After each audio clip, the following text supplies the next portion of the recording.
What's going on, ladies and gentlemen, and welcome back to another episode of MavAttack. So with this series of Bloodborne videos, I'm gonna give you guys some tips and tricks and guides. So make sure you hit that subscribe button to subscribe to the MavAttack YouTube channel. So to start off, I'm gonna give you guys a little bit of information about Insight. Now, Insight is what ultimately gets you to the bells that you need to do co-op in Bloodborne. So you can gain insight by entering boss arenas, defeating bosses, and finding a madman's skull and consuming it in the map. These are the three ways that you can find it. Now, enemies can also take them from you, so you have to be careful, and then you can also spend them at the messenger pool once you get to level 10 on Insight. So far, Insight unlocks is once you get one insight by encountering your first boss battle, the plain doll in the hunter's dream comes to life, and she allows you to allocate skill points to your character. This also gives you access to the Beckoning bell, which, if rang, you can bring people into your game, but they need the small resonating bell to be able to do so. So we're not quite there yet. Now what you're going to want to do is play through the game. You're going to have to defeat two bosses at the very beginning. One is the Cleric Beast that's not too difficult to fight if you've done some grinding and you've done some progressing. Now the second boss that you have to fight to get more insight is Father Gascoigne.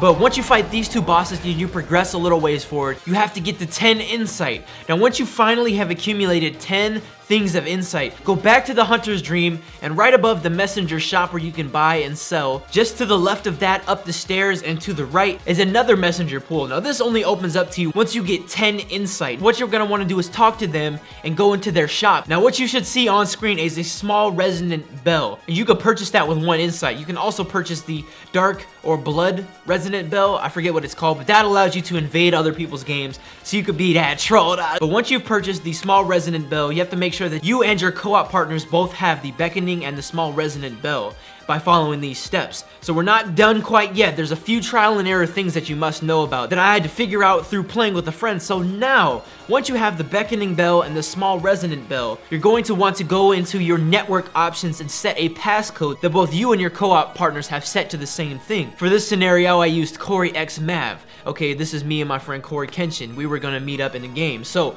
we both used the password Corey x Mav. Now, in order to use a small resonant and Beckoning bell, you and your partner have to make sure that you both are in a decent radius to a lamp. Because if you back out from a certain distance of the lamp, you will not be able to use the bell at all. Now, make sure your co-op partner uses the Beckoning bell if you want to join their game, or you vice versa, use the Beckoning bell, they use the small resonating bell. So they ring the Beckoning bell, and they let you know. Then you ring the small resonating bell. Now we kind of looked and judged to see how much time it took. It took about a minute, 2 minutes maybe, just for matchmaking purposes, but as long as you guys have the same password, you will immediately be pressed into your friend's game to play with them. Now, once you're in your friend's game, you can't go back to the area that you've previously been in. You can only proceed forward and go into the next boss battle.